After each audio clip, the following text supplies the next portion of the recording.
ভারতীয় চলচ্চিত্রের আকাশে সুপারস্টার রজনীকান্তের তুফান। দক্ষিণ ভারতের কিংবদন্তি এই অভিনেতা অভিনয় জীবনের ৫০ বছর পূর্ণ করলেন, আর সেই স্বর্ণময় মুহূর্তকে স্মরণীয় করে রাখতে তৈরি হয়েছে বহুল প্রতীক্ষিত অ্যাকশন থ্রিলার কুলি।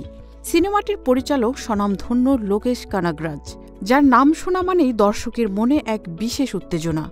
এবার তিনি বলিউড, টলিউড ও দক্ষিণী তারকাদের এক মঞ্চে এনে তৈরি করেছেন এমন এক সিনেমা যা বাজেট, কাহিনী ও তারকাবহুল উপস্থিতির দিক থেকে নতুন রেকর্ড গড়তে চলেছে।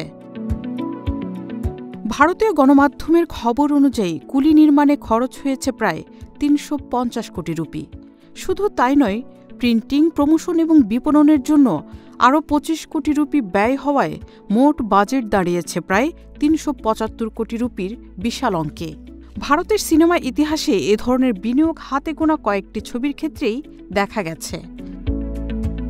সুপারস্টার রজনীকান্ত এই ছবিতে অভিনয়ের জন্য নিয়েছেন ১৫০ কোটি রুপি পারিশ্রমিক, যা তাকে এশিয়ার সবচেয়ে বেশি পারিশ্রমিক পাওয়া অভিনেতাদের কাতারে আরও এক ধাপ উপরে তুলেছে।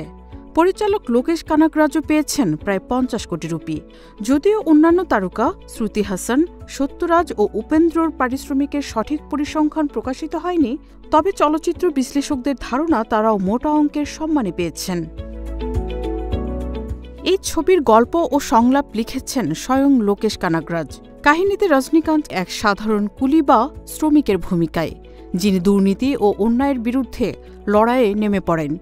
ছবিটি যৌথভাবে প্রযোজনা করেছে হাভি সিনেমাস ও আর্টস প্রোডাকশন। বলিউডের গ্ল্যামার, দক্ষিণের অ্যাকশন আর টলিউডের শিল্পবোধ, সব মিলে এটি এক অনন্য মেলবন্ধন। News desk, hello Bangla.